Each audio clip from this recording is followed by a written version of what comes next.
الله وبركاته. إن الحمد لله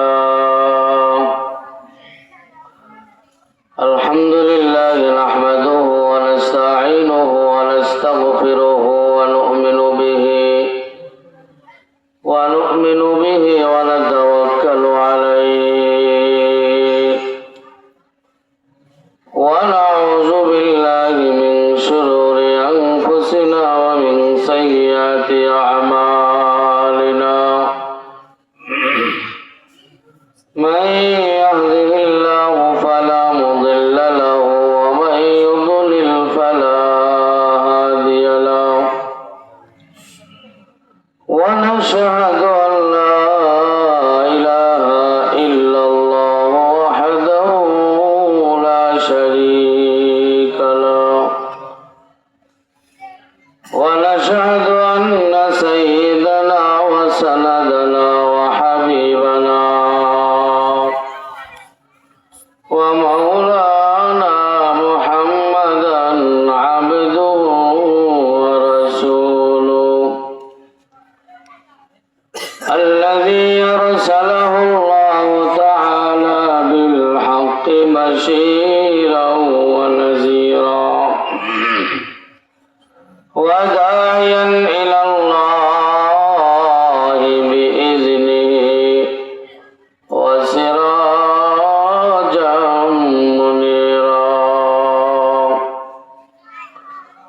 أما بعد فأعوذ بالله من الشيطان الرجيم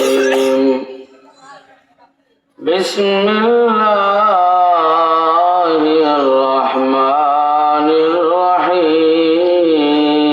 الرحيم إنما المؤمنون الذين إذا ذكر الله وجلت قلوبهم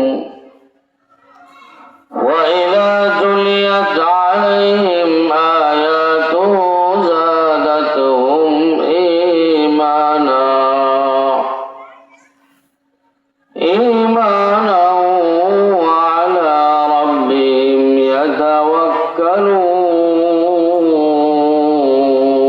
يتوكلون الذين يقيمون الصلاة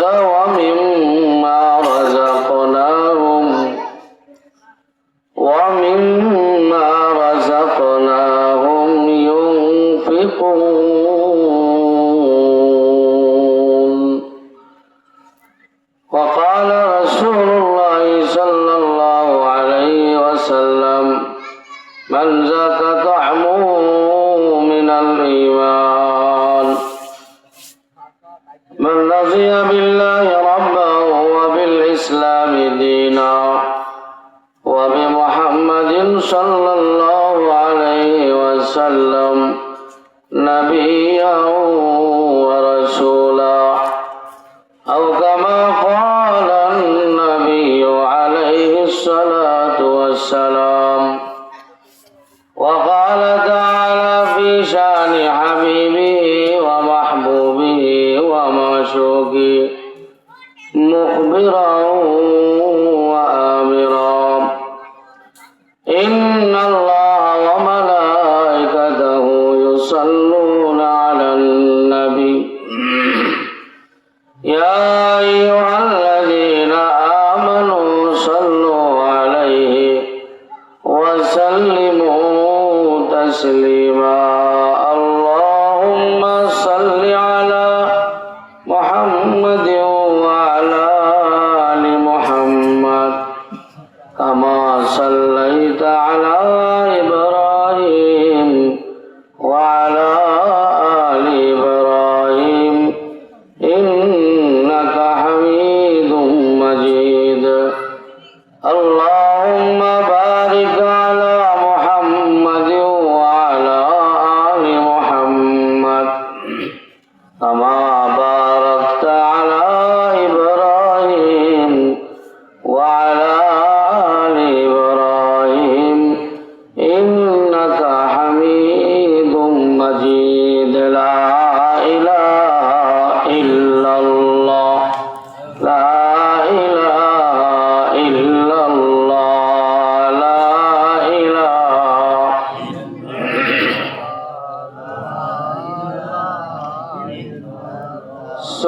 সুবহানাল্লাহ আলহামদুলিল্লাহ লা ইলাহা ইল্লাল্লাহ সুবহানাল্লাহ আলহামদুলিল্লাহ লা ইলাহা ইল্লাল্লাহ লা ইলাহা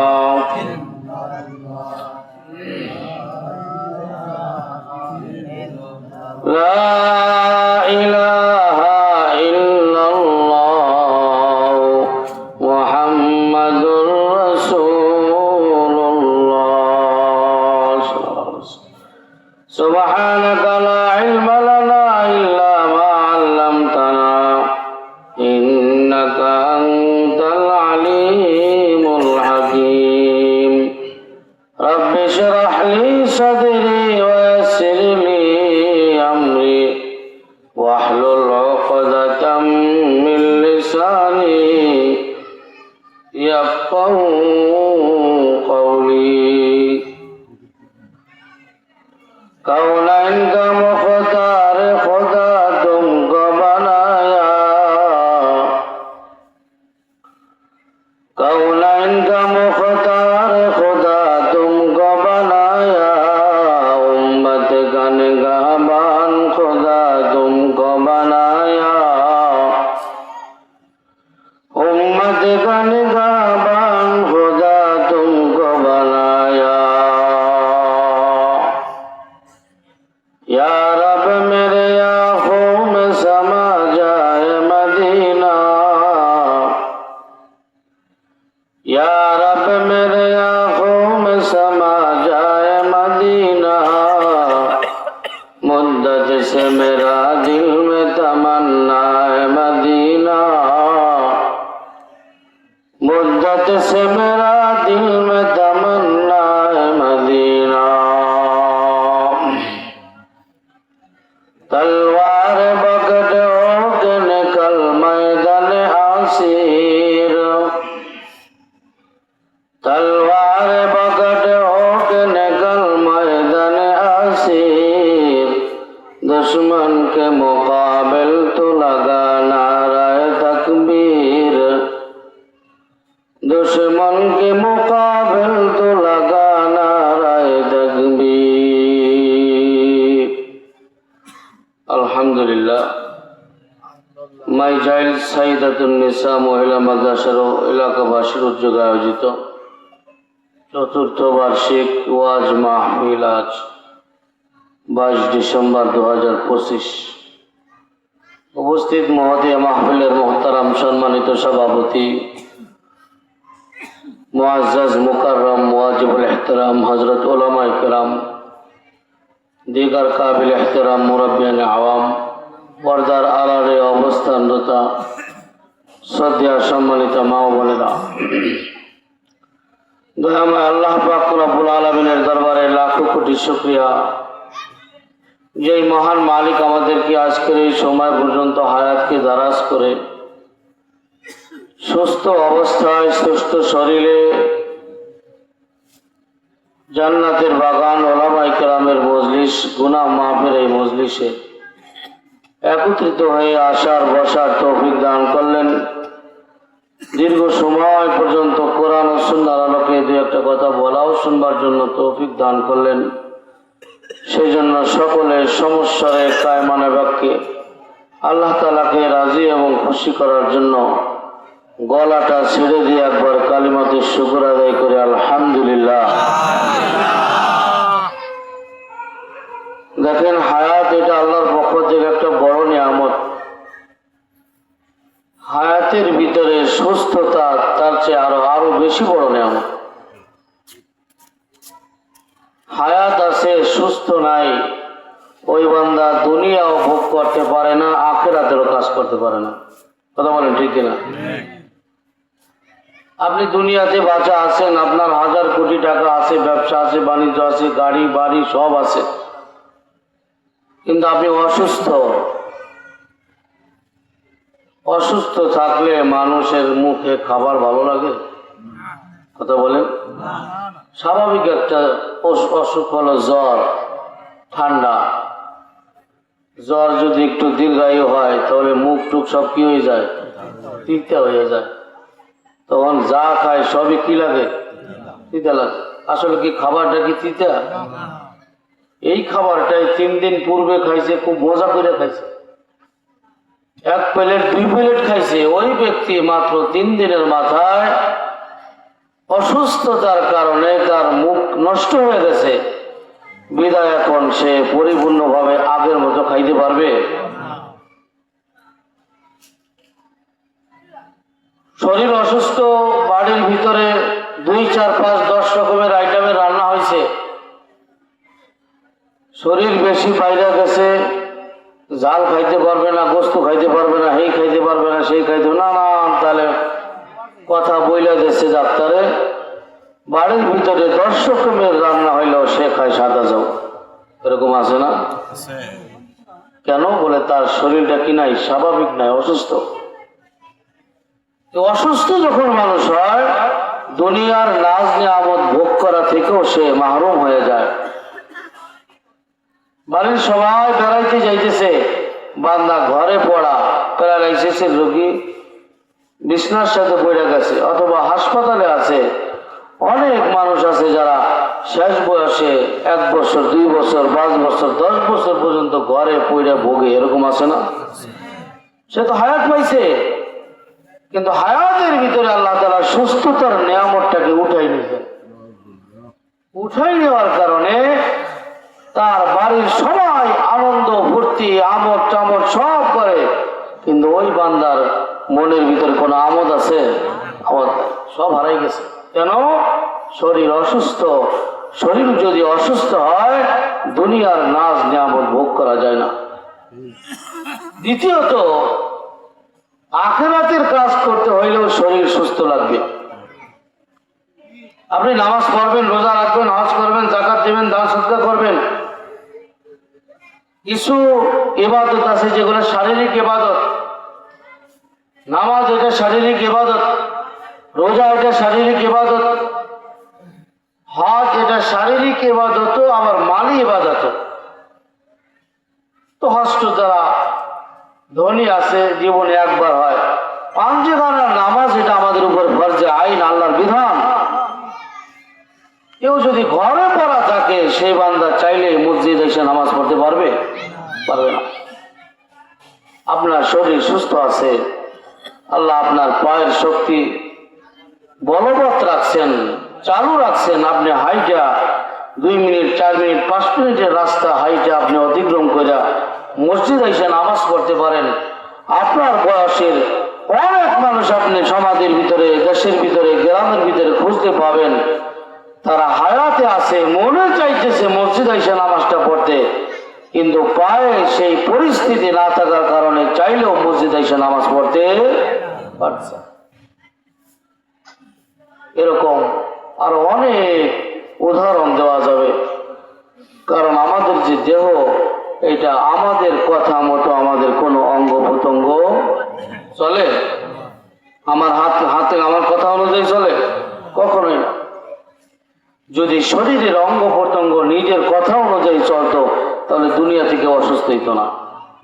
কারণ আমি তো চাই না আমার হাতটা অচল হয়ে যাক, আমি চাই না আমার পাটা অচল হয়ে যাক, আমি চাই না আমার ঠান্ডা লাগুক, আমি চাই না আমার জ্বর আসুক, আমি চাই না আমি বিছনায় পড়ে থাকি, এটা কেউ চায় না। তারপর কেন হয়?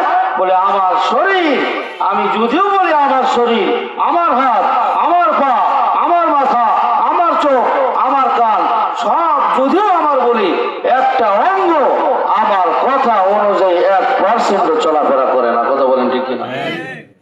সবাই কার কথা চলে? সব আল্লাহর কথা। আল্লাহ যদি শরীরের শক্তি দেন, শক্তি থাকবে। হাতের ভিতরে যদি আল্লাহ তাআলা শক্তি বলবৎ রাখেন, থাকবে। যদি উঠাই নিতে চান, থাকবে না। পায়ের ভিতরে যদি আল্লাহ তাআলা শক্তি বলবৎ রাখেন, থাকবে। যদি উঠাই নিতে চান, থাকবে না। কানের ভিতরে শ্রবণ শক্তি, হাজারো মানুষ আছে আমার মতো, আপনার মতো, ঠিক এরকম দেখতে কান, কিন্তু সে কথা শুনতেছে না। আছে না নাই? চোখ স্বাভাবিক দেখা যাইতেছে, এই আমাদের মতোই মনে কালো আছে, সাদার জায়গায় সাদা আছে, পাপড়ি সব ঠিক আছে, কিন্তু সেখান থেকে দেখার যে পাওয়ার, দৃষ্টিশক্তি যেটা আছে সেটা আল্লাহ উঠাই দিয়েছেন। দেখতে চোখ মনে হইল সামনে কিছুই যায় না, আছে না নাই? তাহলে বোঝা গেল শরীরের কোন অঙ্গ প্রত্যঙ্গ এটা আমার আপনার মতো চলে না, আমার আপনার কথাই চলে না, আমার আপনার হুকুমে চলে না, ওইটা ওই মালিকের হুকুমে চলে। কথা বলে ঠিক কিনা? সেই জন্য সুস্থতা এটা বিরাট বড় একটা নিয়ামত, শ্রেষ্ঠতম একটা নিয়ামত সুস্থতা। সুস্থ থাকলে আপনি দুনিয়াও ভোগ করতে পারবেন, সুস্থ থাকলে আপনি আখিরাতের কাজও করতে পারবেন, দুনিয়াও সফল হবে, আখিরাতও সফল হবে। সেই জন্য আল্লাহর দরবারে সব সময় নিজের শরীরের জন্য সুস্থতার জন্য দোয়া করা, আল্লাহ যেই কয়দিন হায়াতে রাখো বিছনায় পড়াইয়া মারিও না, সুস্থ অবস্থায় ইমামি হালতে নামাজ পড়তে পড়তে তোমাকে সিজদা দিতে দিতে আমাদের ইমানি মত নসিব করে সকলে বলেন আমিন। শীতের রাত বেশি গভীর হবে না, আমি আপনাদের সামনে সূরা আনফাল থেকে 2টা আয়াত তেলাওয়াত করছি। সেই আয়াতের ভিত্তিতে আমরা 2-4টা কথা বইলা আমরা বিদায় নেব, মাহফিল শেষ করব, কারণ আমাদের সামনে ফজরের নামাজ আছে। কতক্ষণ ঠিক কিনা? ফজরের নামাজ হলো ফরজে আইন, মাহফিল এটা হলো মুস্তাহাব নেক আমল। আসলে অবশ্যই সওয়াব হবে, মুস্তাহাব আমল হবে, ওয়াজ নসিহত শুনবো, আমলের স্পৃহা জাগবে, কিন্তু এটা নফলের হুকুম। কিসের হুকুমে? নফলের হুকুম। এই নফল করতে যায় যদি ফরজ ছুটে যায় তাহলে সেটা বড় ভয়াবহ অবস্থা। আর আমাদের অবস্থা চলতেছে কিন্তু তাই চলতেছে, দেখা যায় ফরজের খবর নাই, নফল নিয়ে হুরুস্তুল বেজে গেছে। মসজিদে জুমার নামাজ পড়তে আসছে একেবারে খুতবা ধরাইয়া আগের সুন্নাত পড়ার সুযোগ পায় নাই, অনেক ব্যস্ত তো সুযোগ পায় নাই। আবার তারপরে নামাজের ভিতরে কোন রকম 2 রাকাত শেষ করে বাকি অনেকে 4 রাকাত সুন্নাত পড়তেছে, পিছন দিয়ে চিল্লাচিল্লি শুরু হয়ে গেছে। কি ব্যাপার? বলে তবরক বিতরণ হইতেছে। তবরক কি ফরজে আইন? আইসে শেষে সুন্নাতের সুযোগ পায় নাই। আর একদল লোক যারা নামাজ পড়বে শেষ করে পরের 4 রাকাত সুন্দরভাবে পড়বে সেই সুযোগ নাই। 2 রাকাত পড়তে পড়তে দেখা যায় পিছনে যুদ্ধ লেগে গেছে, মারামারি কাটাকাটি হাই হল্লোড়, ফরজের খবর নাই। তবরক সারা বাড়ি গেলে তো মনে হয় যে আর জীবনে বাঁচবে না, এরকম অবস্থা। তো এই পরিস্থিতি ফরজ বাদ দিয়া নফলের দিকে আগাইলে সেটা আমাদের ভুল হবে। এরকম 100 বছরের ওয়াজ একখানে করলে ফজরের 2 রাকাত সুন্নাতের সমান হবে না। সালাতাইন মিনাল ফাজরি খায়রুম মিনাদ দুনিয়া মা ফিহা, এটার যে মূল্য নাই সেটা আবার তা না, অবশ্যই মূল্য আছে, কিন্তু ফরজের জায়গা ফরজ, নফলের জায়গা নফল, সুন্নতের জায়গা সুন্নাত, মুস্তাহাবের জায়গা মুস্তাহাব রাখা লাগবে। 2টা পর্যন্ত ওয়াজ শোনাই দিলাম, কান্দাইলাম, হাসাইলাম, আপনারা খুশি হইয়া খুব সুনাম করলেন যে ওয়াজ করছে, ওয়াজ করার মতো করছে। কিন্তু দেখা যাবে আগের রাত্রে ফজরের যে মানুষ হয়েছে, ওয়াজের রাত্রে ফজরের মানুষ আর কম হয়। অথচ বিষয়ের কথা ছিল, নগদ ওয়াজ শুনে গেছে, 2-4 জন মুসল্লি বাড়ার কথা ছিল, রাত অধিক হওয়ার কারণে নিয়মিত মুসল্লিগুলো অনেক সময় ঘুমের ব্যাঘাত ঘটে, সেই জন্য দেখা যায় ফজর পায় না। সেই জন্য আমরা অল্প সময়ের ভিতরে ছেড়ে দেবো ইনশাল্লাহ। যারা আসি জয়মা থাকার জন্য প্রস্তুত আছি ইনশাল্লাহ। আল্লাহ তাআলা আমাদেরকে শেষ পর্যন্ত বসে থাকার তৌফিক দান করুক। আল্লাহ তাআলা বলতেছেন, ইন্নামাল মুমিনুনা আল্লাযীনা ইযা যুকিরাল্লাহ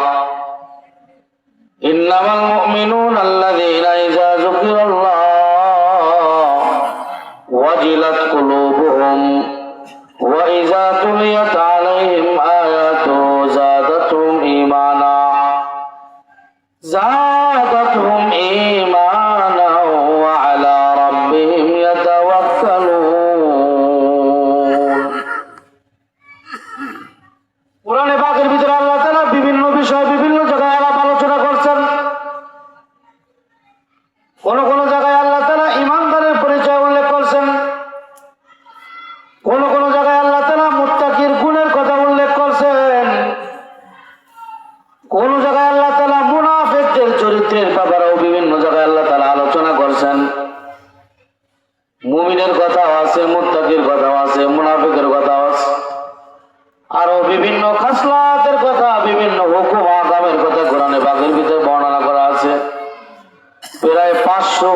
সরাসরি আয়াত কোরআনে পাকের ভিতরে আছে। শত শত ঘটনা আল্লাহ তাআলা কোরআনের ভিতরে উল্লেখ করছেন। আমি যে আয়াতটা তেলাওয়াত করছি, আল্লাহ তাআলা এখানে মুমিনের কয়েকটা গুণের কথা আল্লাহ তাআলা উল্লেখ করছেন। আল্লাহ তাআলা এখানে যে গুণগুলা উল্লেখ করছেন আল্লাহ তাআলা বুঝাইতে চান। গুণগুলা পড়ার শেষে আল্লাহ তাআলা বলছেন উলাইকা হুমুল মুমিনুন হাক্কা। আমি যেই গুণের কথা উল্লেখ করতেছি, যেই গুণগুলা এখানে বলবো, এই গুণগুলা যারা মুখস্থ কইরা ঠুটস্থ কইরা নিজের জীবনের ভিতরে বাস্তবায়ন করবে, আল্লাহ তাআলা বলেন ওদেরকে আমি খাঁটি ঈমানদার হিসেবে কবুল করে নিব। মুমিনুন হাক্কা, পরিপূর্ণ ঈমানদার তারা। আসেন আমরা গুণগুলো সম্পর্কে সংক্ষিপ্ত আলোচনা করি। আল্লাহ তাআলা বলতেছেন ইন্নামাল মুমিনুন, মুমিন তো তারা আল্লাযীনা ইযা যুকিরাল্লাহ ওয়াজিলাত কুলুবুহুম।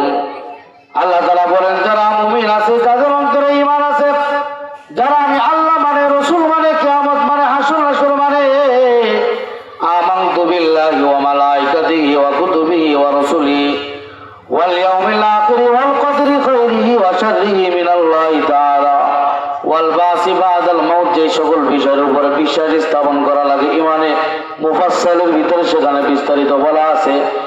আল্লাহ তাআলা বলেন এই সকল বিষয়ের উপর ঈমান আইনা যারা মুমিন হয় তাদের কিছু আলাদা খাস কিছু বৈশিষ্ট্য আছে, কিছু খাস বৈশিষ্ট্য আছে যেগুলা সব মুমিনদের ভিতরে পাওয়া যাবে না। বলে এই খাসলাত গুলা, এই আমল গুলা, এই অভ্যাস গুলা যাদের ভিতরে পাওয়া যাবে তারা হলো মুমিনিন হাক্কা, তারা হলো প্রকৃতপক্ষে খাঁটি মুমিন তারা।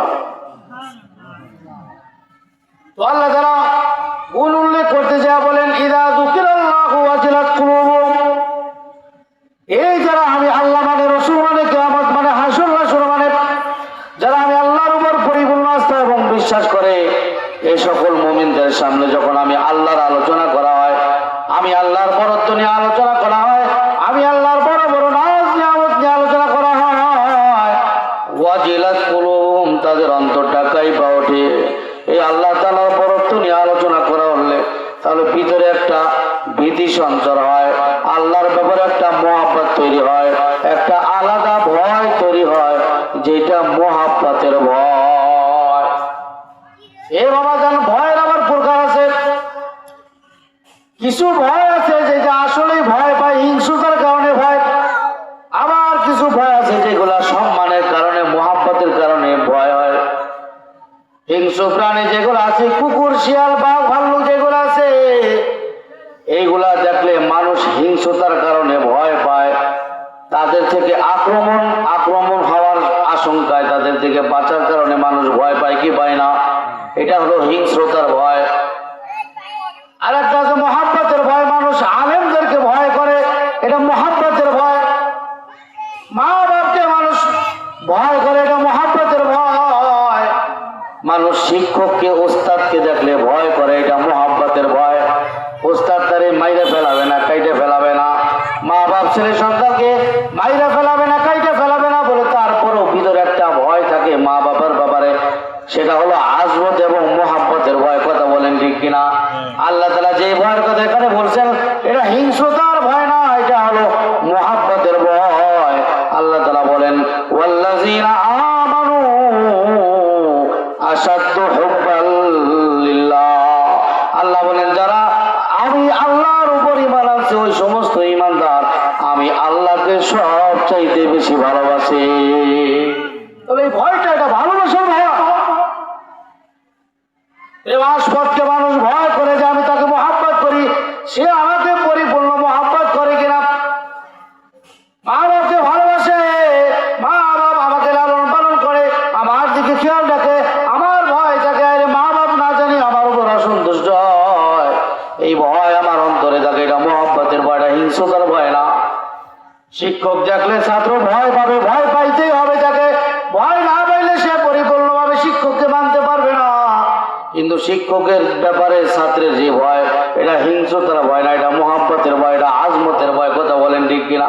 আল্লাহ তাআলা যে ভয়ের কথা বললেন এখানে, এটা হলো মহাব্বতের ভয়। আল্লাহর নাম যখন উল্লেখ করা হয়, আল্লাহর আজমত নিয়ে যখন সৃষ্টির কথা যখন উল্লেখ করা হয় তখন মনের ভিতরে একটা ভীতির সঞ্চার হয়, সেটা হিংস্রতার ভয় না, ওইটা মহাব্বতের ভয়। আপনি পুকুরে গোসল করতে নামছেন, গ্রামের মানুষ আপনারা স্বাভাবিকভাবে আমরা গ্রামে পুকুরে গোসল করি। গোসল করতে নামার পরে আপনি স্বাভাবিকভাবে নামলেন, নামার পরে আপনার পায়ে জানে কি জানে একটু ঠেকলো, পিছলা পিছলা মনে হইল, আপনি পাড়াই ধরে আপনি হাত দিয়েছেন, আপনি চিন্তা করছেন মনে হয় বাইম মাছ বাজছে। বাইম মাছ বাজে না অনেক সময় পায়ের নিচে, মাছ মাছ বাজে তো পাড়া লেগে যায় অনেক সময় যদি মাছ চাষ হয়, বেশি মাছ থাকে। তো আপনি পাড়া দিয়ে আপনি হাত দিয়েছেন, হাত দিয়ে আপনি উপরে উঠাইতেছেন, উঠাইতে উঠাইতে পানির নিচে যতক্ষণ আছেন ততক্ষণ তো আপনি দেখতে পারেন না ওইটা কি, আপনি মনে করছেন মনে হয় বাইম মাছ বাজছে, মনে মনে একটু খুশি আছেন। কিন্তু যখন ওইটা ধরে আপনি পানির থেকে উপরে ওইটা আপনার চোখের সামনে আসছেন, দেখেন সেটা একটা ঘুঘুর সাপ। কি সাপ? আপনি অনেক খুশি হয়েছেন। খুশি হয়েছেন আপনি? যতটুকু খুশি মনে মনে আছেন তার চাইতে কয়েক গুণ বেশি ভয় পেয়ে গেছেন। আপনি সাথে সাথে সেটা দূরে ভিক্ষা মারছেন, আরে যে সাপ আমি ধরছি সেটা যদি কোন রকম পেঁয়াজ দিয়ে যদি আমার হাতে দংশন করে দেয় তাহলে আমার জীবনের খেলা শেষ হয়ে যাবে। এই যে আপনি যে ব্যাপারটা এখানে হইলো সেটা হলো ভয়, হইলো এটা হিংস্রতার ভয়। পক্ষান্তরে আল্লাহ তাআলা যেই ভয়ের কথা বলছে না হিংস্রতার ভয় না। আল্লাহ তাআলা দুনিয়াতে মানুষকে কাইটা ফেলাবে না, মাইরে ফেলাবে না। আল্লাহ তাআলা উম্মতে মুহাম্মাদীকে একেবারে একসাথে আযাব দিয়ে শেষ করে দেবে না বলে তারপর আল্লাহ তাআলা কিসের ভয়ের কথা বললেন? ওয়াজিলাত কুলুবুহুম, তাদের অন্তরের ভিতরে কম্পন দিয়ে ওঠে, বলে এটা হিংস্রতার ভয় না, এটা মুহাব্বতের ভয়। কথা কোন ঠিক কিনা? বলে যারা মুমিনে হাক্কা হবে, যারা প্রকৃত মুমিন হবে, তাদের সামনে যখন আল্লাহর বরত্ব মহত্ব নাজ নেয়ামত নিয়ে আলোচনা করা হবে, তাদের অন্তরে ভয় চোটে একটা কম্পন দিয়ে উঠবে, এটা মুহাব্বতের ভয়। এটা হলো এক নম্বর গুণ। আল্লাহর নাম শুনলে আপনার ভিতরে একটা আজমত, একটা মুহাব্বত সৃষ্টি হওয়া লাগবে। এটা সৃষ্টি হবে যে যেই পরিমাণ আল্লাহকে মানবে, যে যেই পরিমাণ আল্লাহকে মুহাব্বত করবে, তার ভিতরে ওই পরিমাণ মুহাব্বতের ভয়টা এমনি সৃষ্টি হয়ে যাবে। দুই নম্বরে যেগুলোর কথা আল্লাহ তাআলা বলছেন মুমিন হাক্কার, ওয়া ইযা তুলিয়াত আলাইহিম আয়াতুহু যাদাতুহুম ঈমানা। আল্লাহ তাআলা বলেন এই তোমাদের সামনে, ওই মুমিনদের সামনে যদি আমার এই কোরআনের আয়াত তেলাওয়াত করা হয়, আমার বিভিন্ন নিদর্শনের কথা তাদের সামনে বর্ণনা করা হয়, তাহলে তাদের ঈমান আস্তে আস্তে বাড়তে থাকে। বলে ঈমান কিভাবে বাড়বে? এ বাবা আপনি দুই চারটা আয়াত সম্পর্কে জানেন, তার তর্জমা জানেন, সেগুলোর ব্যাপার আপনার বিশ্বাস আছে, কিন্তু আপনি যখন নতুন একটা আয়াত শুনবেন, নতুন একটা বিষয় আপনার সামনে আলোচনা করা হবে, তখন আপনি সেই সম্পর্কে আপনার বিশ্বাসটা নতুন করে জন্মাবে। তো একা যখন অতিরিক্ত আপনি শুনে ফেলাইলেন, যেটা আগে জানতেন না, ওইটা জানার পর আপনার ইমানের ভিতরে বাড়ছে কি বাড়ছে না? এই আবার আর এক সময় যখন একটা নতুন আয়াত শুনলেন, তার আলোচনা শুনলেন, আল্লাহ তাআলার অন্য একটা নিদর্শনের কথা শুনলেন। আল্লাহ তাআলার হাজার হাজার নিদর্শন আছে, সেই জন্য আল্লাহ তাআলা বলতেছেন ফাবিআইয়ি আলা'i রাব্বিকুমা তুকাজ্জিবান। এই আল্লাহ তাআলার হাজারো নিদর্শন আছে, তুমি কোন নিদর্শনকে অস্বীকার করবা? আমরা তো আল্লাহর নিদর্শন কি আছে সেটা জানি না। আল্লাহর হাজারো নিদর্শন আছে, হাজারো নাজ নিয়ামত আছে। কোরআনে পাকের এক একটা আয়াতের ভিতরে আলাদা আলাদা নিদর্শন, আলাদা আলাদা মুজিজা, আলাদা আলাদা আয়াতে আলোচনা। এই আলোচনা যখন আমি ধারাবাহিকভাবে শুনতে থাকবো, আলোচনাগুলো আমার ভিতরে আনতে থাকবো, আমি বিশ্বাস স্থাপন করতে থাকবো, আস্তে আস্তে আমার ইমানের পাওয়ার আস্তে আস্তে পাওয়ারফুল হইতে থাকবে। এই কোরআনের ভিতরে এমন পাওয়ার আছে, যারা হিদায়াত পায় নাই, যারা হাজারো ঘটনা আছে কোরআনের, শুধু তিলাওয়াত শুনে নাই, তাদের ভিতরে ইমানের স্পৃহা জেগে গেছে।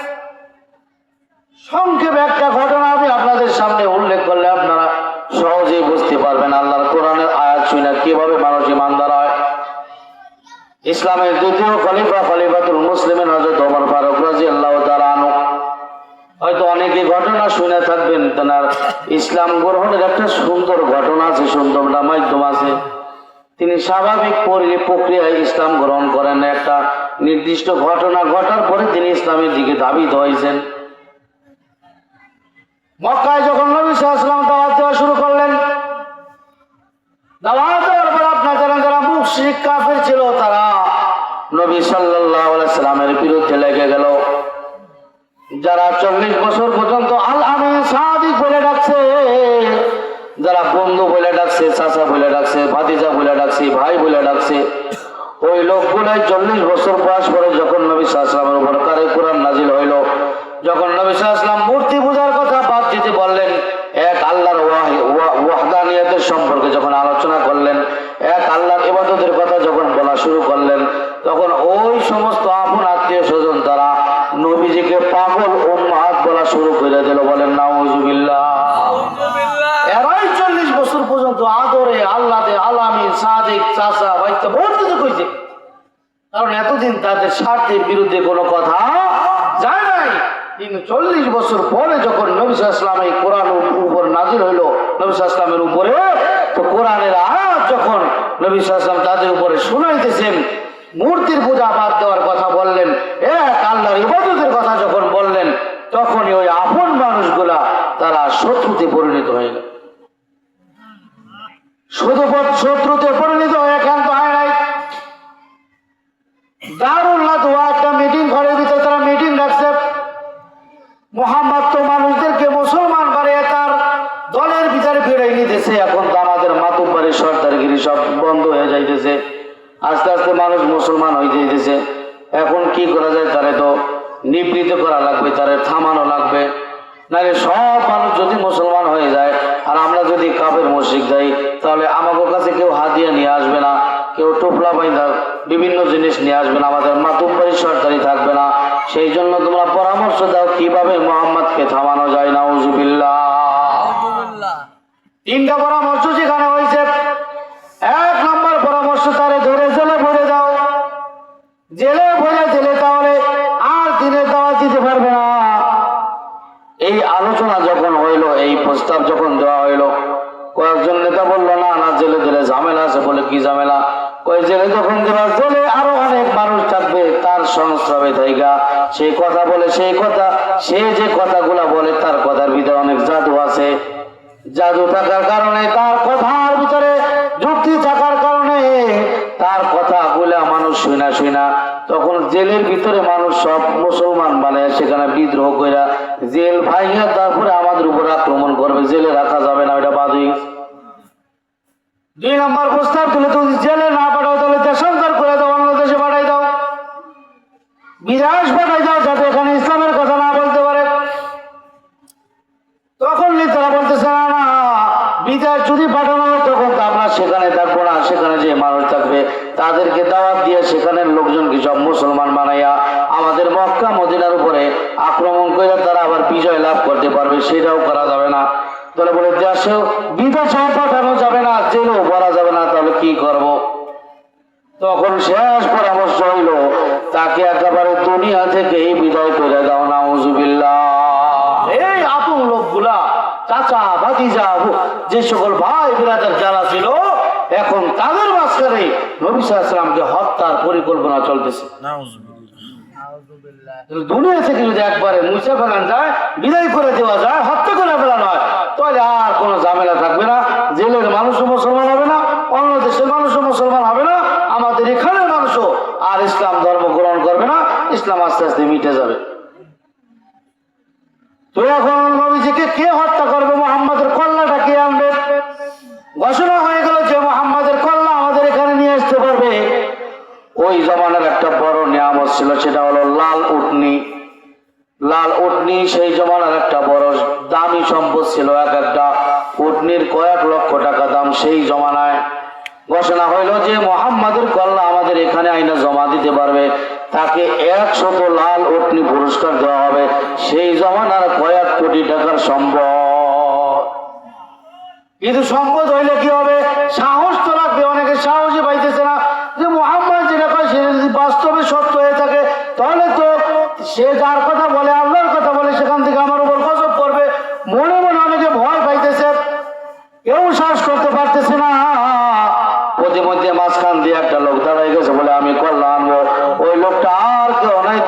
ইসলামের দ্বিতীয় খলিফা খলিফাতুল মুসলিমিন হযরত ওমর ইবনুল খাত্তাব।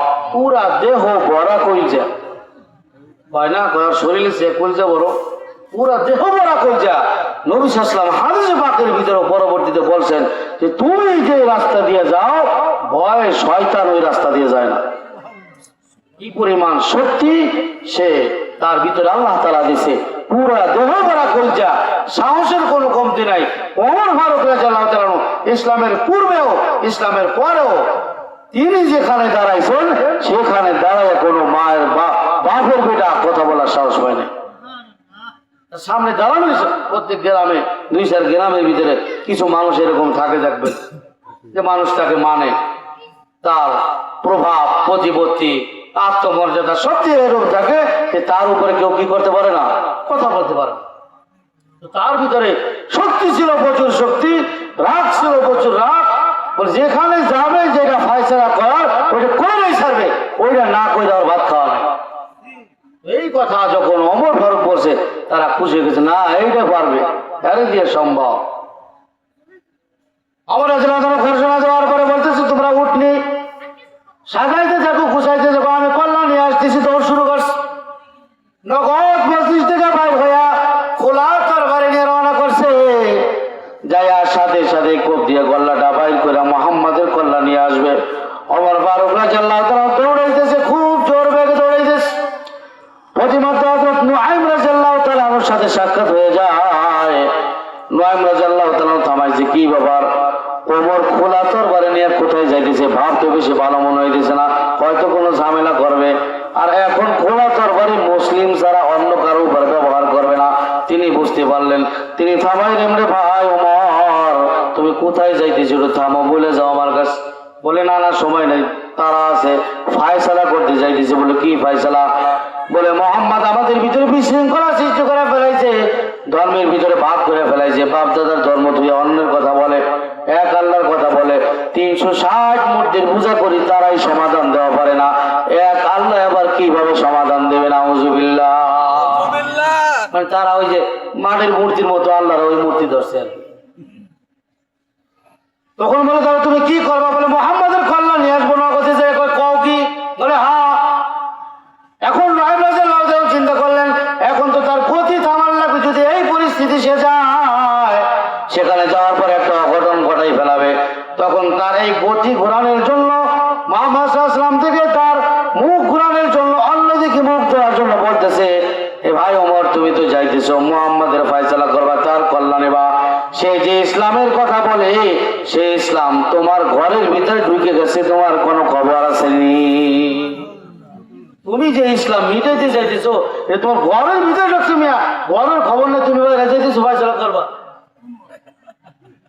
তোর কথা বলে হ্যাঁ, তোমার বোন ফাতেমা, তোমার ভগ্নিপতি আবু সাঈদ রাদিয়াল্লাহু তাআলা, দুইজনই তো মুসলমান হয়ে গেছে, ঘরে যাইতে অবস্থা কি? এই কথা যখন বলছে তখন রাগ আরো বেড়ে গেছে। কয় কি? আমি যে ইসলামকে নির্মূল করার জন্য, নিঃশেষ করার জন্য দৌড়াইতেছি, সেই ইসলাম আমার ঘরের ভিতরে ঢুকে গেছে। আমার বোন, আমার ভগ্নিপতি তারা মুসলমান হয়ে গেছে। কয় কি? এখন আর তার ঘোড়ার মুখ মুহাম্মদ সাল্লাল্লাহু আলাইহি ওয়াসাল্লামের বাড়ির দিকে নাই, ঘোড়ার মুখ ঘুরে এখন ফাতেমার বাড়ির দিকে রওনা করছে। ঘুরে গেছে, মোর ঘুরে গেছে। সে ঘোড়ার মুখ ঘুরে ফাতেমার বাড়ির দিকে রওনা করলো। বোনের বাড়ি যাবে, তারে সাহায্য করবে। যাওয়ার পরে ঘরের কিনারে যখন যায়, ঘরের কিনারে যাওয়ার পরে গুন গুন গুন গুন করে কি জানে শব্দ শোনা যায়। ওমর রাদিয়াল্লাহু তাআলা অপেক্ষা করে ঘরের পিছনে দাঁড়াইলেন। কয়েক মিনিট যাওয়ার পরে তারপরে যখন যে ভাব পালো না, হঠাৎ করে যায় ঠাস করে দরজাটা খুলে ফেলাইছে।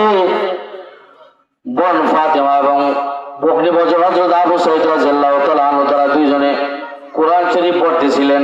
আর তাদের ওস্তাদ হযরত খুবাইব রাদিয়াল্লাহু তাআলা আনহু, খাব্বাব বিন আরদ রাদিয়াল্লাহু তাআলা আনহু, তিনি তাদেরকে কোরআন শরীফের তালিম দিতেছিলেন। সুবহানাল্লাহ। আল্লাহ যদি কোরআন আপনার ঘরে পাঠাইতে চান, আল্লাহ যদি আপনাকে হিদায়াত দিতে চান, আল্লাহ যদি আপনার ছেলে সন্তানকে কবুল করতে চান, দুনিয়ার হাজার মানুষ মিলা তাকে সেখান থেকে বাধা দিতে কেউ পারবে? আল্লাহ যেটা চাবে সেটাই হবে। হাজার মানুষ চাইলেও আল্লাহর চাহিদার বিপরীতে ঘটানো সম্ভব 70,000 মানুষ মেরে ফেলাইছে মুসা আলাইহিস সালামকে ঠেকানোর জন্য। আল্লাহ কয় তোর ঘরে আমি পাইলা মুসারে বড় করব, করে নাই? একেবারে নিয়া সেই 70,000 মানুষ যখন মেরে ফেলাইছে, আল্লাহ তাআলা বলতেছে ওয়াওহাইনা ইলা উম্মি মুসা আন আরদিই ফাইজা খিফতি আলাইহি ফালকিহি ফিল ইয়ামি ওয়ালা তাখাফি ওয়ালা তাহজানি ইন্না রাদ্দুহু ইলাইকি ওয়া জাইলুহু মিনাল মুরসালিন। আল্লাহ ওহী নাজিল করছে, তুমি কোনো ভয় পাও না। মুসাই যে গর্বে আসছে, জন্মগ্রহণ করছে, যখন বাপ সাপ খারাপ দেখবা একটা বাক্স বানাইয়া আস্তে নীল নদী ছেড়ে দেবা, বাকি দায়িত্ব আমার। পরে 2-3 দিনের মাথায় তোমার কোলে আমি ফিরেই দিতেছি, খালি যা হইল। আল্লাহকে খালি ফিরে দেবো না, নবী বানাবো আমি, বাইশে তো থাকবে, নবীও হবে। এই কথা যখন বলছে মুসা আলাইহিস সালামের মার ভিতরে কোনো চিন্তা আছে? আল্লাহ কই দিয়েছিল কোনো চিন্তা নাই। তো বাপ সাপ যখন খারাপ দেখছে, আস্তে প্যাকেট করে বাক্সের ভিতরে ছেড়ে দিয়েছে নীল নদে। ভাসতে ভাসতে ভাসতে ভাসতে ঘাট আর ভাই নাই, ফেরাউনের ঘাটে যেই বেরছে। ফেরাউন আর আসিয়া স্ত্রী দুইজনে ঘাটলায় বসে বসে গল্প করতেছে, নদীর দিকে তাকায়। এটা আলাদা একটা সৌন্দর্য। কক্সবাজার তারপরে সমুদ্র সৈকতে গেলে যারা যায় যুব সমাজ, দেখেন ওখানে চেয়ার পাতা আছে, হেলান বসে সেলাই দেয় আর শুয়ে শুয়ে কি করে সাগরের ঢেউ উপভোগ করে। এরকম একটা পরিস্থিতি। স্বামী স্ত্রী বসে বসে গল্প করতেছে, হঠাৎ করে দলতে দলতে দলতে একটা বাক্স আসলো। এরকম বাক্স তারা জীবনে নদীতে দেয় নাই। এই বাক্স তো কেউ বানায় পাঠায় না, কি দরকার? নতুন একটা বস্তু যখন দেখছে, আসি আগে গেছে, কি ব্যাপার? যাই দেখছি ছোট্ট একটা বাচ্চা, সে কোলে নিয়েছে। তোরা ফেরাউন বলতেছে এটা মুসা হইতে পারে, মা আসিয়া বলতেছে লা তাকতুলুহু আসা আইয়ানফানা আও নাত্তাখিযাহু ওয়ালাদা। তারে মারার দরকার নাই, হয়তো এই বাচ্চারা আমাদের উপকার আসতে পারে। বাইশে যখন আসছে, আমরা আমাদের তো কোনো ছেলে সন্তান নাই, আমরা তার ছেলে হিসাবে গ্রহণ করি। না না, এটা মুসা হইলে খবর আছে, মামার মারবে তো। এটা না, অসুবিধা নেই। 70,000 মাস তো মুসা এখনো বেঁচে এসেছে তোমাকে ভিতরে, এ মনে হচ্ছে তুমি মুসা মরে গেছে বহুত আগে। না, ওইটা তো লালন পালন করতেছে। একদিন হয়ে যায়, কান্না শুরু করছে। পাশের ধাত্রী যারা আছে তাদেরকে আনছে দুধ পান করার জন্য। কারো মুখ, কারো স্তন সে মুখে লাগাইতেছে না, দুধ পান করতেছে না কোনো মহিলা। অস্থির হয়ে গেছে স্ত্রী আসিয়া। আসিয়ার অস্থিরতা দেখা ফেরাউন তো তারই স্বামী, স্বামী কি হয়েছে? অস্থির হয়ে গেছে স্ত্রী। দুইজনে অস্থির, কি করা যায়? কোথায় থেকে দুধ পান করবে? কোনো মহিলার দুধের স্তরে মুখে লাগাইতেছে না। যাকে হত্যা করার জন্য 70,000 হত্যা করে ফেলাইছে, এখন সে দুধ পান না করার কারণে ফেরাউন অস্থির হয়ে গেছে। কায়দাটা বুঝতেছেন? অস্থির হয়ে গেছে। তারপরে খোঁজ লাগাইছে, খোঁজ লাগাও সব মহিলা যারা দুধ পান করানোর পরিস্থিতি এখন আছে, যাদের স্তনে দুধ আছে, সবার খবরটাও লাইন ধরে নেওয়া হবে। যার মুখে, যার স্তনে দুধ দেবে, সে তারে রাইখা এখানে আমরা সরকারি খরচে দুধ পান করাবো। এই ঘটনা আবার পলাই পলাই ওই মুসা আলাইহিস সালামের যে বোন, সে আবার ওই পাশ দিয়ে ঘুরে ঘুরে আসছে তার বাড়ি পর্যন্ত, যে বাক্স কোথায় যাইতেছে। এই দ্বারা ঘটনা সংক্ষেপে বলে ফেলাই। তো আসার পর যখন এই ঘটনা শুনছে, বোন দৌড়ে তাড়াতাড়ি গেছে, বা ঘোষণা হয়েছে তাড়াতাড়ি আসো। ওই যে আল্লাহ বলছে ইন্না রাদ্দুহু ইলাইকা, তোর কাছে আমি 2 দিনের মাথায় ফেরত দিতেছি। দৌড়ে গেছে বোন, তাড়াতাড়ি আসো মা। একটু লাইনে ধরছে, ধরার পরে মুসা আলাইহিস সালামের মা যখন তাকে কোলে নিছে, এমনি দুধ খাওয়া শুরু করে দিয়েছে। আল্লাহ বলেন এই যে ফেরত দিলাম আমি। তারপরে এখন মুসা আলাইহিস সালামের মা ফিরআউনের খরচে, তার দেখা যায় সরকারি কোষাগারের খরচে মুসা আলাইহিস সালামের মা বোন যা আছে সবাই সেখানে থাকতেছে, বড় হইতেছে। আমি বুঝাইতে চাইছি, আল্লাহ যেটা করতে যাবে দুনিয়ার 1000 মানুষ মিলা সেটাকে ফিরাইতে, আপনার কপালে হৃদায়ত থাকলে মানুষ আপনার হবে কি? তো তারা সেখানে কোরআন তেলাওয়াত করতেছিল। ফাতেমা, আবু সাঈদ রাদিয়াল্লাহু তাআলা নামে খাব্বাব বিন আরত রাদিয়াল্লাহু তাআলা তাদেরকে কোরআনের তালিম দিতেছিলেন, শিক্ষা দিতেছিলেন। ওমর রাদিয়াল্লাহু আনহু ধাপ করে দরজাটা খুলে ফেলাইছেন। খোলার সাথে সাথে খাব্বাব বিন আরত তিনি চৌকির নিচে, খাটের নিচে চলে গেছেন। আবু সাঈদ সেও চলে গেছে ভিতরে। মাঝখানে ফাতেমা বোন তিনি বসা আছেন। যাই সাথে সাথে তাকে থাপ্পড় শুরু করছে। কি ব্যাপার, তোর ব্যাপারে কি শুনলাম? তুই নাকি মুসলমান হয়েছস? মুহাম্মাদের কালিমা পড়ে তুই নাকি এক আল্লাহর উপর বিশ্বাস করছিস? বলো আমি মুসলমান হয়েছি। আরো জোরে মারা শুরু করছে। মন বলতেছে আমার মারো কেন? আমাকে মারতে মারতে যদি আমাকে মাইরা ফেলাও, আমার একটা জীবন আর জীবন আমার পাবো না। হে ভাই ওমর, তুমি শুনে রাখো, আমার যদি আল্লাহ 100টা জীবন দেয়, 100টা জীবন আমি কালিমার জন্য দিতে পারি, কিন্তু এই কালিমা ফেরত দেওয়ার কোন সিস্টেম না। যত মারো তুমি মাইরা ফেলাইতে পারবো, মরে যাবো, কিন্তু কালিমা ফেরত দেওয়ার কোন সিস্টেম। এই কথা যখন বলছে, অমরের ভিতরে একটু দয়া হয়েছে, আরে আমার নিজের বোন মাইরে ফেলাইলাম, রক্ত ঝরতেছে গাল দিয়া। তখন বলতেছে তোমরা কি করতেছিল, আমার একটু দেখাবানি? বলো না, শিখুন আনাজাস, তুমি মুশরিক আছো, তুমি এখন নাপাক, তোমাকে অবস্থায় দেওয়া যাবে না, তোমাকে ধরানো যাবে না। আমরা একটা কিতাব কোরআন শরীফ পড়তেছিলাম, এই কথা যখন বলতেছি এখন দেখতেছি যে না, ওমরের মিজাজ একটু ঠান্ডা হয়েছে। ওই যে চোখের নিচ থেকে ভগ্নিপতি আবু সাঈদ রাদিয়াল্লাহু তাআলা আনহু, খাব্বাব বিন আরত তারাও বের হয়েছে। তখন ওমর রাদিয়াল্লাহু তাআলা বলতেছে তোমরা কি পড়তেছিল, আমার একটু দেখাও।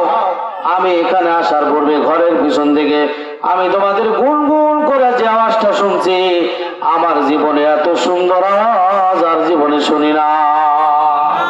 আওয়াজটা আমার মজা লাগছে, আমার দেখাও। কি বলে না, দেখানো যাবে না, পড়ানো যাবে না, তুমি মুশরিক আছো, কালিমা পড়ার আগে এই আয়াতগুলো তুমি ধরতে পারবে না, পড়তে পারবে না। বলে যদি আমাকে ধরতে না দাও, পড়তে না দাও, তাহলে কমপক্ষে তোমরা পয়লা তো আমার শোনাইতে পারো। বলে হ্যাঁ আমি পয়লা শোনাই। তখন ফাতেমা রাদিয়াল্লাহু তাআলা আনহা ওমরের বোন, তিনি সূরা তাহা থেকে কয়েকটা আয়াত তেলাওয়াত শুরু করে দিয়েছেন। মা আনজালনা আলাইকাল কুরআনা লিতাশকা ইল্লা তাযকিরাতাল লিমান ইয়াখশা তানজিলাম মিম্মান খালাকাল আরদা ওয়াস সামাওয়াতিল উলা আর রহমানু আলাল আরশি ইসতাওয়া লাহু মা ফিস সামাওয়াতি ওয়া মা ফিল আরদি ওয়া মা বাইনাহুমা ওয়া মা তা'তাস সারা। এইভাবে সূরা তাহার 11-12টা আয়াত ধরে বেরিয়েছে। ওমরের সামনে তো আলাদা তরজমা তাফসীর করার দরকার নাই, তিনি একজন বড় সাহিত্যিক ছিলেন। যে আয়াত তেলাওয়াত করতেছে, সাথে সাথে আয়াতের অর্থগুলা, মর্মগুলা তিনি বুঝতেছেন, আয়াতের তরজমাগুলা বুঝা বুঝা একটু পরেই যখন আল্লাহ তাআলা নিজে নিজের পরিচয় দিতেছেন, ইন্নানি আনাল্লাহ লা ইলাহা ইল্লা আনা ফাবুদনি ওয়া আকিমিস সালাতা লিযিকরি। আল্লাহ তাআলা নিজে বলতেছেন আমি হলাম আল্লাহ, লা ইলাহা ইল্লা আনা, আমি ছাড়া আর কোনো মাবুদ নাই, ফাবুদনি। সুতরাং যদি ইবাদত করতে হয়, সুতরাং যদি আরাধনা করতে হয়, যদি পূজা উপাসনা করতে হয়, তাহলে আমি আল্লাহরই করো, আর কারো করবা না। এই কথা যখন শুনছে ওমরের গাল দিয়া টপ টপ করে পানি পড়ে। ফাতেমা বলতেছে কি রে ভাই, তোমার গাল দিয়ে পানি পড়ে? তখন বলতেছে আরে ফাতেমা, এই বাণী আমার কেন আগে শোনাও নাই? এখনই নিয়ে চলো আমাকে মুহাম্মাদের দরবারে, আমি এখনই যে এক কালিমা পড়া মুসলমান হয়ে যাব। 1 ঘন্টার ব্যবধানে মোর ঘুরে গেছে। যেই তরবারি মুহাম্মদুর রাসূলুল্লাহ সাল্লাল্লাহু আলাইহি সাল্লামের কল্লা আনার জন্য গিয়েছিল, এখন সেই ওমর আবার নবীর দরবার রওনা করছে। এখন কল্লা আনার জন্য নয়, নিজের কল্লাকে নবী সাল্লাল্লাহু আলাইহি সাল্লামের দরবারে হাজিরা দিয়ে ইসলামের জন্য কবুল করানোর জন্য তিনি রওনা করছেন। সুবহানাল্লাহ।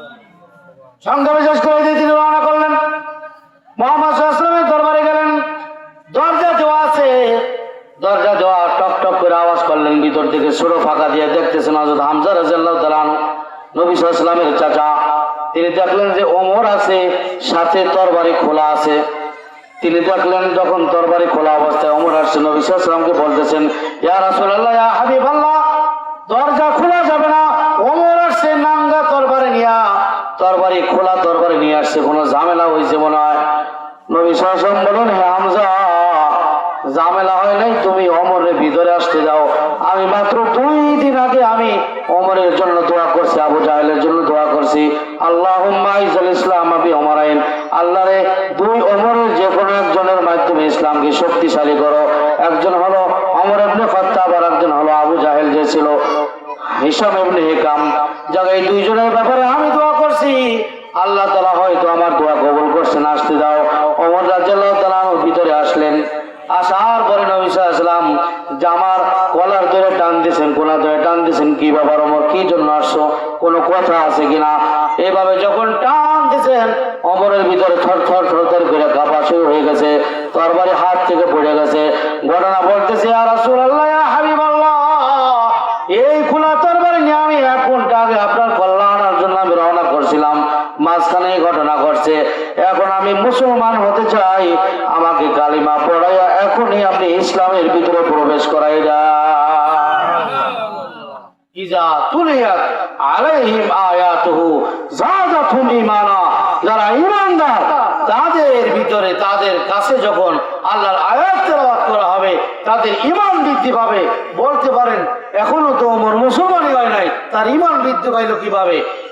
এখনো ওমর মুসলমান হয় না কি, কিন্তু এর আগেও আরেকটা ঘটনার কারণে ওমর রাদিয়াল্লাহু তাআলা আনহু ইসলামের প্রতি কিছুটা দুর্বল হয়ে গেছিলেন, কিছুটা ঝুঁকে গেছিলেন, কিন্তু তার উপরে শিরকের একটা আবরণ পড়েছিল। আবরণ, তুষ দিয়ে যদি আগুন জ্বালানো হয় তাহলে যখন আগুনগুলা নিভে যায় তখন তুষের উপরে সাদা ছাই দেওয়া যায়, কথা বলেন? কিন্তু ভিতরে যদি খোসা দেন তার ভিতর থেকে কি বেরোয়? আগুন। কিন্তু উপরে দেখা যায় না কেন? বলে ওই যে কিছু ময়লা ছাই যেটা উপরে নিভে গেছে, ওইটা ছাইয়ের ময়লা পড়ছে বিজায় ভিতরে আগুন দেখা যাইতেছে না। ওমরের ভিতরে ঈমানের কারণে ছিল, আগে থেকে সে ঈমান গ্রহণ করবে করবে ভাব, ঈমানের প্রতি একটা দুর্বলতা চলে আসছে, কিন্তু কুফর শিরকের পর্দার কারণে সে সরাসরি ঈমান আনতে পারতেছে না। এখন যখন তার বোন ফাতেমা কোরআন তেলাওয়াত করে তাকে খোসা দিলেন, তো তুষের ভিতরে খোসা দিলে যেমন আগুনের স্ফুলিঙ্গ বের হয়, ওমরের ভিতরে এই আয়াতের খোসা লাগার সাথে সাথে তার ঈমানের আগুনের ভিতরে স্ফুলিঙ্গ শুরু হয়ে গেছে। তো তখনই সে দৌড়ে যাইয়া নবী সাল্লাল্লাহু আলাইহি ওয়াসাল্লামের দরবারে যাইয়া ঈমান গ্রহণ করে ফেলাইছে। আমি বুঝাইতে চাইতেছি, আল্লাহর কোন আয়াত, নিদর্শন, কোরআন শরীফের আয়াত, এগুলো যদি মুমিনের সামনে তেলাওয়াত করা হয়, এর একটা আসর আছে, একটা তাসির আছে। যারা প্রকৃতপক্ষে মুমিন হাক্কা, তারা এই আয়াত শোনার সাথে সাথে তাদের ঈমানের ভিতরে বৃদ্ধি পাইতে থাকে। তার পরবর্তী আল্লাহ তাআলা ঈমানের যে ঘটনা, যে ঘটনার কথা উল্লেখ করছেন, ওয়ালা রাব্বিহিম ইয়াতাওয়াক্কালুন, আল্লাহ তাআলা বলেন যারা মুমিনে হাক্কা হবে তাদের 3 নাম্বার গুণ হলো তারা দুনিয়ার কারো উপর ভরসা করবে না, তারা একজনের উপর ভরসা করবে, তিনি কে? মুমিন মুসলমান কখনো গায়রুল্লাহর উপর ভরসা করতে পারে না। হ্যাঁ, বিভিন্ন ওয়াসাইল ফাজাইল থাকতে পারে, বিভিন্ন মাধ্যমে আমি খাবার খাইতে পারি, বিভিন্ন মাধ্যমে আমি উপার্জন করতে পারি, কিন্তু সেটা আসল মাধ্যম না। আমি দোকানের মাধ্যমে উপার্জন করি, কিন্তু দোকান কি আমারে খাওয়ায়? না না, দোকান আমারে খাওয়ায় না। দোকান যদি খাওয়াইতে তাহলে দোকান ছুটে গেলে আপনি না খাইয়া মরে যাওয়ার কথা। অনেকে দোকান দিতেছে, সে মনে করতেছে দোকানে খাওয়ায়, তারপরে আবার বিদেশ যাইতেছে, অন্য মাধ্যমে খাইতেছে, দোকান খাওয়ায় না। মূলত যিনি খাওয়ায় তিনি একটা মাধ্যমে খাওয়ায়। মাধ্যম এক জিনিস, আর মূল কর্তা আর এক জিনিস। মাধ্যমে যিনি খাওয়ায় তিনি হলেন আল্লাহ। আল্লাহ তাআলা বলেন যারা প্রকৃতপক্ষে ঈমানদার তারা কোনো আসবাবের উপর ভরসা করে না, তারা যার উপর ভরসা করে তিনি কে? ওয়ালা রাব্বিহিম ইয়াতাওয়াক্কালুন, তারা তাদের প্রতিপালকের উপর ভরসা করবে। আপনি জমিনের ভিতরে ধান বুনাইছেন, সার খবর সব দিচ্ছেন, আপনি যদি মনে করেন যে জমিনই উৎপন্ন করবে, অন্য কোনো শক্তি এখানে কাজ করবে না, ভুল হবে। না না, জমিনের শক্তি নাই, সেখান থেকে ধান উৎপন্ন করার, ফসল উৎপন্ন করার, সরিষা উৎপন্ন করার, গম উৎপন্ন করার। আপনি মাত্র সামান্য চেষ্টা করবেন, প্রত্যেকটা সরিষার দানা আল্লাহর হুকুম ছাড়া একটা দানাও অঙ্কুরিত হবে না, কথা কোন ঠিক কিনা? আপনি চেষ্টা করতে পারেন, হাজার চেষ্টা, অবশ্যই চেষ্টা করতে হবে। মান যাত্রা যে চেষ্টা করবে সেই পাবে, সব ঠিক আছে, কিন্তু ভরসা করা লাগবে এখনো মধ্যে কার উপরে? আল্লাহর উপর। আপনি 100% চেষ্টা করবেন, কিন্তু ওসিলার উপরে 1% ভরসা আপনি করতে পারবেন না। আপনার চেষ্টা পরিপূর্ণ করলেও আপনার ফসল মাইল নিয়ে যেতে পারে, যেতে পারে না। সব ওইটা একেবারে ধান পাইকে গেছে, উঠাবেন গুলায়, তার আগের দিনে এমন ঘূর্ণিঝড় হয়েছে, বাতাসে আইসা মুসরাইয়া একেবারে মাটির সাথে মিশাই দিয়েছে। এরকম ঘটনা অনেক সময় ঘটে না? আপনি মনে করছেন কালকে কাইটে উঠাবো, কিন্তু আজকে আপনার ফসলকে একেবারে নিঃশেষ করে দিতে পারেন আল্লাহ। সেই জন্য আল্লাহ বলেন, যারা মুমিনে হাক্কা হবে তারা একমাত্র যার উপর ভরসা করবেন তিনি হলাম আমি আল্লাহ। আল্লাহ বলেন ওয়ালা রাব্বিহিম ইয়াতাওয়াক্কালুন, যারা মুমিন তারা কোনো ওয়াসাইলের উপরে ভরসা করে না, তারা একমাত্র আল্লাহর উপর ভরসা করে।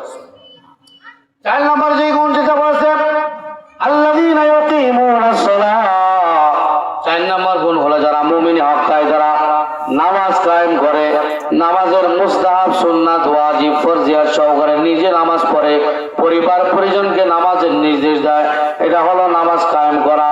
নামাজ আমি নিজে পড়লাম, ছেলে সন্তান পড়ে কি পড়ে না কোনো খবর নিলাম না, এটা হবে না। আমি নিজে পড়লাম, স্ত্রী নামাজ পড়ে না, এটা হবে না।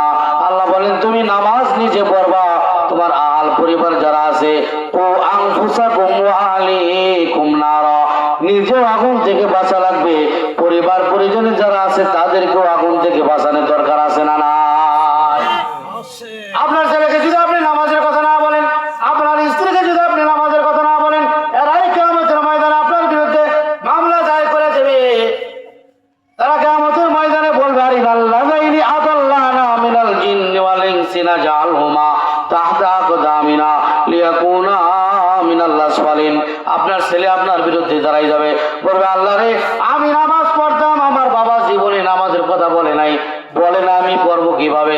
আমি নামাজ পড়ি নাই, তারপরে আমার খাবার ঠিক ছিল, আমি নামাজ পড়িনি, আমার পোশাক পরিধান ঠিক ছিল, কোনো অসুবিধা হয় নাই, আমার বাপ জীবনে নামাজের কথা বলে নাই, আমি যেই নেতার পিছনে ঘুরছি জীবনে নামাজের কথা বলে নাই।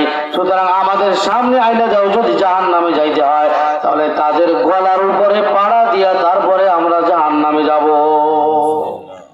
আপনি আদর সোহাগ কইরা যে ছেলে সন্তানকে নামাজের কথা বলতেছেন না, দ্বীনি শিক্ষা তাকে দিতেছেন না, ধর্মীয় জ্ঞান তাকে শিখাইলেন না, সে ধর্মীয় জিনিস বোঝেও না, নামাজ কালাম বোঝেও না, করেও না, এইভাবে যখন অলসতা ভাবে আপনি চলে যাবেন, আপনি নিজে পার পাওয়ার উপযুক্ত হইলেও আপনার ওই ছেলে সন্তান স্ত্রী বিবি বাল বাচ্চা কিয়ামতের ময়দানে আপনার পিছন দিকে টাইনা আপনার জাহান্নামে নিতে তারা উৎসাহ।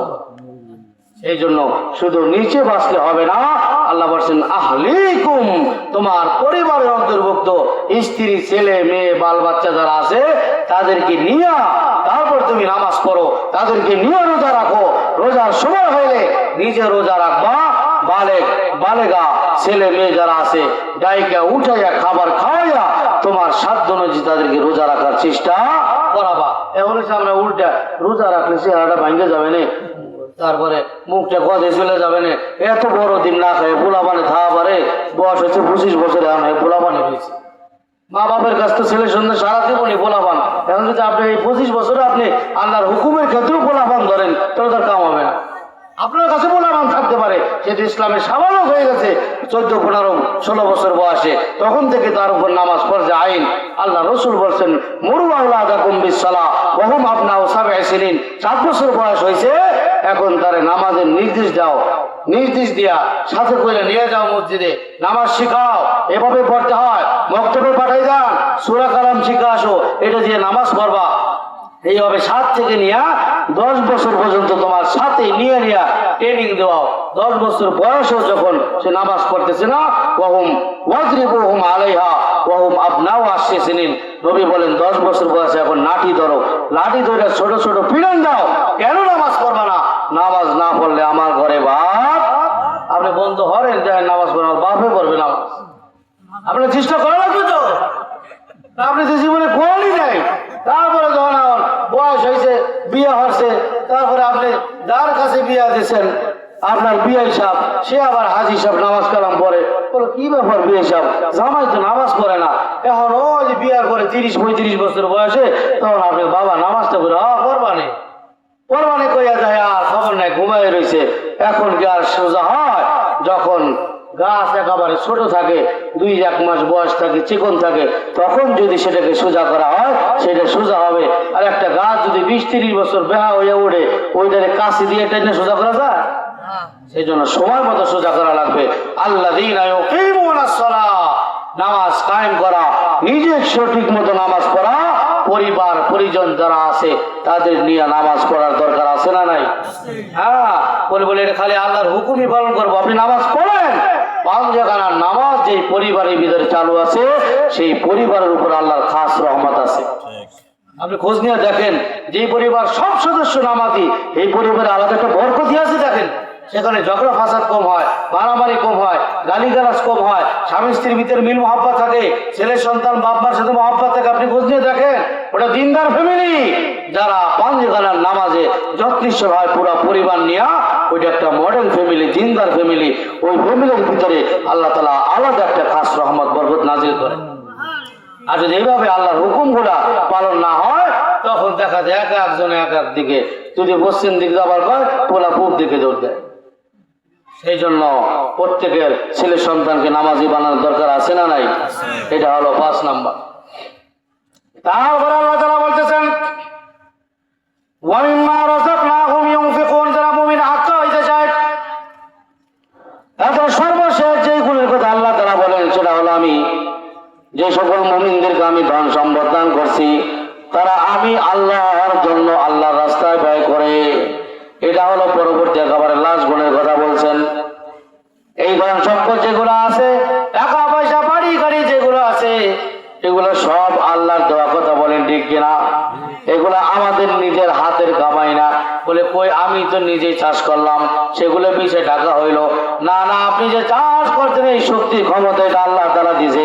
চাষ করার পরে জমিন থেকে যে ফসলটা হয়েছে ওইটা আপনার হুকুমে হয় না, আল্লাহর হুকুমে হয়েছে। ওইটা শেষ পর্যন্ত আপনার ঘরে ওঠা পর্যন্ত ওইটাকে সঠিকভাবে রক্ষণাবেক্ষণের দায়িত্ব এটা আল্লাহর কুদরতি ভাবে হয়েছে। সুতরাং যদি আমি বলি আমার টাকা আমি নিজে কামাই করছি, তাহলে এটা সম্পূর্ণ মিথ্যা দাবি হবে, এটা সত্য দাবি না। সত্য দাবি হলো আমার যত ধন সম্পদ আছে সব কিছুর মূল মালিককে আল্লাহর কাছে। আল্লাহ আমাদের কাছে সামান্য সময়ের জন্য জমা দিয়েছেন। বলে জমাটা দিয়েছেন করো, আল্লাহ তাআলা পরীক্ষা করার জন্য এটা সৎ ব্যবহার করে কিনা। কিয়ামতের ময়দানে আল্লাহ তাআলা 5 প্রশ্ন করবেন, আন উমরিহি ফিমা আফনাহু ওয়া আন শাবাবিহি ফিমা আবলাহু ওয়া আন মালিহি মিন আইনা ইকতাসাবাহু ওয়া ফিমা আনফাকাহু। আল্লাহ তাআলা কিয়ামতের ময়দানে এই পরীক্ষার প্রশ্ন করবেন, আমি তোমার যে সম্পদ দিয়েছিলাম সেটা কোন পথে তুমি আয় করছিলা, কোন পথে ব্যয় করছিলা। আয়ের হিসাবও সঠিক থাকা লাগবে, ব্যয়ের হিসাবও সঠিক থাকা লাগবে কি লাগবে না? আমরা আল্লাহ সম্পদ দিয়েছে, আমি যত্র তত্র ব্যবহার করতে পারি না, এটা ইসলামের বিধান নাই। আপনাকে আল্লাহ তাআলা সম্পদ দিয়েছেন, আপনি গানের জন্য ব্যবহার করলেন, অন্যায় অপকর্মের কাছে ব্যবহার করলেন, মানুষ হত্যা করার জন্য, মানুষের ঘর বাড়ি ভাঙার জন্য আপনি লোক ভাড়া করলেন। এই যে টাকাগুলো দিলেন এটা হালাল পথে আপনি ব্যয় করলেন না, হারাম পথে ব্যয় করলেন। হারাম পথে যদি টাকা পয়সা ধন সম্পদ ব্যয় করা হয়, তাহলে ওই সম্পদের ভিতর থেকে বরকত উঠাই নাই কে? উঠাই নেবে। আবার যদি কামাইও হারাম পথে হয়, তার ভিতর বরকত পাবেন না। দেখবেন সমাজের ভিতরে যারা সুদের ব্যবসা করে, তারা দেখা যায় টাকা দিয়ে টাকা আনে, টাকার টাকার যে অঙ্ক সেটা অনেক হয়, অনেক টাকার মালিক হয়, এটা সংখ্যার দিক দিয়ে অনেক হয়, কিন্তু তার ভিতরে বরকত হয় না। আপনি যদি 20,000 টাকা যদি আপনার সংসার চলে, যে ব্যক্তি হারাম পন্থায় উপার্জন করে, দেখবেন আপনার মতো স্বাভাবিকভাবে চলাফেরা করে, কিন্তু তার খরচ হয়ে যায় 60,000। কারণ হালাল যেটা আছে সেটার ভিতর বরকত আল্লাহ তাআলা দেন, আর হারাম যেটা আছে ওইটার ভিতর কি নাই? বরকত নাই। সংখ্যা অনেক দেখা যায় যে লাখ লাখ টাকার মালিক, বাড়ি আছে, গাড়ি আছে, সব আছে। ভালো মতো খোঁজ নিয়ে তার সাথে গোপনে কথা কবেন, দেখবেন হে আসলে মূলত আপনি যে পরিমাণ শান্তিতে আছেন, 10,000 টাকা কামাই করে, ওই লাখ টাকা কামাই করে ওই পরিমাণ শান্তি নাই। তাহলে শান্তি দেওয়ার মালিক কে? সেই জন্য সম্পদকে সঠিক ব্যবহার করার দরকার আছে না নাই? সম্পদকে অবশ্যই সঠিক ব্যবহার করা লাগবে। সঠিক ব্যবহারের যত মাধ্যম আছে তার ভিতরে অন্যতম একটা মাধ্যম হলো দ্বীনি প্রতিষ্ঠানে কি করা? দান করা, নফল দান। এটা যেটা আপনার উপরে ফরজে আইন জাকাত আছে, বাৎসরিক, ওটা তো দিবেনই, ওটা তো ফরজে আইন। আর যেটা নফল আছে সেটা হলো স্বাভাবিকভাবে দান সৎকার করা, মসজিদ মাদ্রাসা, তারপরে উন্নয়ন, জনসমাজের উন্নয়নের জন্য ব্যবহার করা, ভালো কাজে ব্যবহার করা, সৎকায় জারিয়ার যে সকল কাজ আছে ওই কাজের জন্য ব্যবহার করা দরকার আছে না নাই? সেই জন্য আমাদের সামনে